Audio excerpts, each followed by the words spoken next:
मिश्रा को, यहाँ आए सभी हमारे ग्रामीणों, माताएं, बहनें, नौजवान साथी, बड़े बुजुर्ग, सभी लोगों को मेरा जोहार, जोहार, जोहार। बहुत बहुत धन्यवाद। बहुत संक्षिप्त में कार्यक्रम बातों को रखूंगा क्योंकि अभी और भी कार्यक्रमों में जाना है। कोटि कोटि धन्यवाद देता हूं।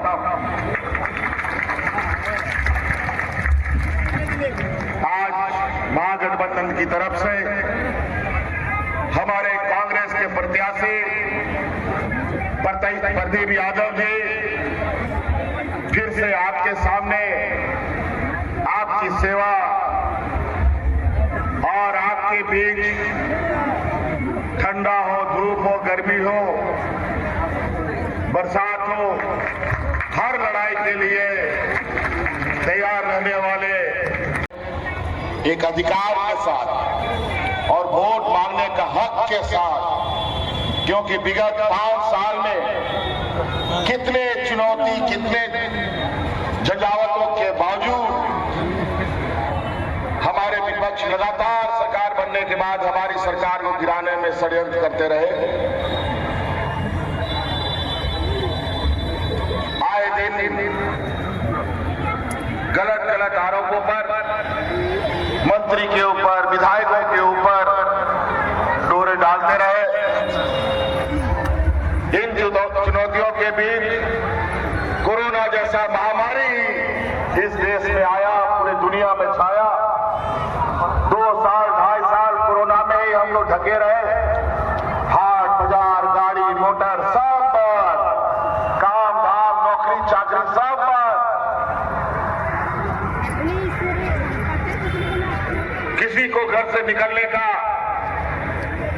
मनाही का आदेश भारत सरकार ने निकाल दिया कि कोई घर से बाहर नहीं निकलेगा, कोई गाड़ी नहीं चलेगा, कोई ट्रेन नहीं चलेगा, कोई हवाई जहाज नहीं चलेगा, कोई टेम्पो नहीं चलेगा।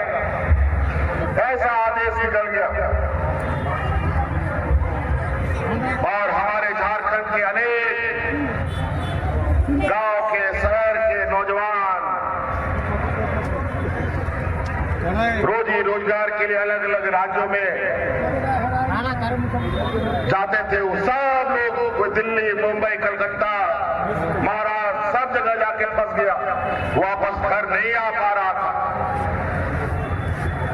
और जो महिला दूसरे देश राज्य में चली गई, उनको भी वापस आने में दिक्कत हुई। कई गर्भवती महिलाएं तो सड़क पर बच्चों को जन्म दे दिया। ऐसा हालत हो गया। और उस समय हमारे अपने झारखंडी भाइयों को, यहाँ के मूल वासियों को हवाई जहाज से ढो करके ये हेमंत सोरेन आपके घर तक पहुंचाने का काम करता था।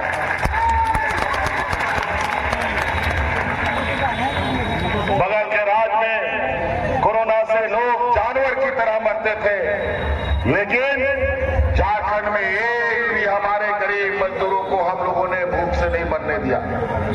ना यहाँ पर कोरोना कैसे नहीं आ रहा है। आप लोगों को योजना पसंद है?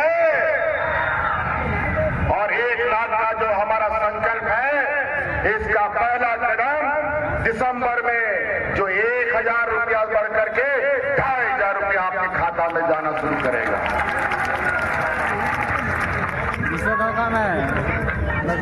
आज हर एक घर 5000, 6000, 7000 रुपया जा रहा है। आज हमको खबर आ रही है गांव देहात से कि महिलाएं अपने बच्चों के लिए किताब, बच्चों का फीस, पूजा त्योहार के लिए पूजा का सामान खरीद रही है। अभी छठ पर्व आने वाला है, अभी दिवाली आने वाला है, अभी फिर से नवंबर का 1000 रुपया आपके खाते में जाने वाला है। पहले कपड़ा जो आम व्यक्ति की जरूरत है, रोटी, कपड़ा और मकान, गरीबों को मकान देने के लिए भारत सरकार के सामने हम लोग नाक रगड़ते रह गए, लेकिन गरीबों का जो प्रधानमंत्री आवास वो हमें नहीं दिया। और उस समय बगल के राज्य में चुनाव हो रहा था और हमारा हिस्सा का पैसा उस बगल के राज्य में दे दिया। तो हमने संकल्प लिया कि भारत सरकार अब हमको कुछ नहीं देगा और हमने ये संकल्प लिया कि इस राज्य में अब 25 लाख गरीबों को अब आवास की योजना से जोड़ने का काम करेंगे।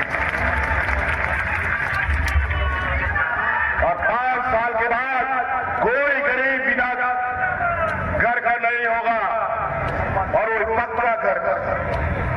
आज इन व्यापारियों की जमात के पास गरीबों को देने के लिए पैसा नहीं है, उसके आवास के लिए पैसा नहीं है, किसानों के लिए पैसा नहीं है, लेकिन आज इन व्यापारियों के पास अपने व्यापारी मित्रों का अरबों खरबों रुपया का कर्जा माफ करने का पूरा पैसा।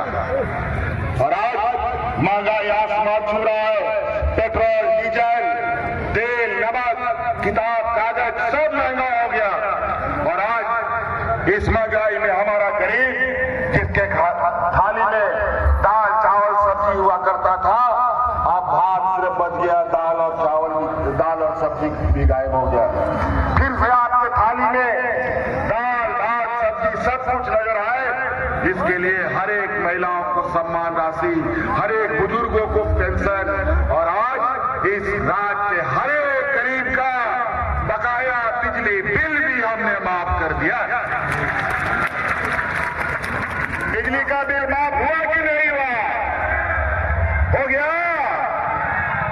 और 200 यूनिट बिजली भी हम आपको फ्री कर दिए हैं। जो पहले महीना बिना बिजली का बिल आता था, अब बिजली आएगा लेकिन बिल नहीं आएगा। इसीलिए आज आपके बीच में हम लोगों ने काम किया है। आज हमारे किसान जो कर्जा से कई बार सुखाड़ पड़ जाता है, कहीं कम बारिश कहीं अधिक बारिश, बड़ा परेशान किसान रहता है। भगवान भरोसे आज किसान की आय दुगुनी करने के लिए, उसका हक अधिकार लेने के लिए दिल्ली में महीनों से किसान आंदोलनरत रहते हैं, लेकिन दिल्ली सरकार, ये भाजपा की सरकार के कान में जू तक नहीं रहता है। दर्जनों सैकड़ों किसान शहीद हो जाते हैं, लेकिन केंद्र सरकार के कान में जू नहीं रहता, बल्कि किसान को रौंदने के लिए काला कानून बनाते हैं। और आज उस काला कानून को समाप्त करने के लिए किसानों ने ठान लिया है, मुरठा बांध लिया है। आज उन किसानों के तकलीफों को कम करने के लिए इस राज्य के किसानों को 2 लाख रुपया तक का कर्जा भी माफ करने का काम हमारी सरकार ने किया है। और ये ऐसे लोग हैं जो गरीब गुरुआ तो गरीब गुरुआ, किसान मजदूर आदिवासी दलित को तो छोड़ ही दो, ये लोग कर्मचारियों को भी नहीं बख्शते। आज कर्मचारियों पर नया पेंशन कानून लागू किया, उनका बुढ़ापे का लाठी छीन लिया। इस देश में पहला ये राज्य है जहां कर्मचारियों का पुराना पेंशन लागू किया गया है। आज बुजुर्गों का बुढ़ापे का लाठी पेंशन होता है। आज पेंशन नहीं होने से घर में और महंगाई इतना अधिक बढ़ गया है। माँ बाप बुजुर्ग, और इतना बोझ कौन उठाएगा? माँ बाप को बाहर कर देता है बेटा लोग, लेकिन आज उस पेंशन के सहारे बेटा लोग भी अपना माँ बाप को रखता है। आज उन कर्मचारियों का हो, चाहे शिक्षक हो, पारा शिक्षक हो, आंगनबाड़ी सेविका, सहायिका हो, इन लोगों ने 20 साल में हमारा सेल्फ हेल्प महिला ग्रुप के महिला समूह के बीच में मात्र 600-700 करोड़ रुपया का ऋण वितरण किया था।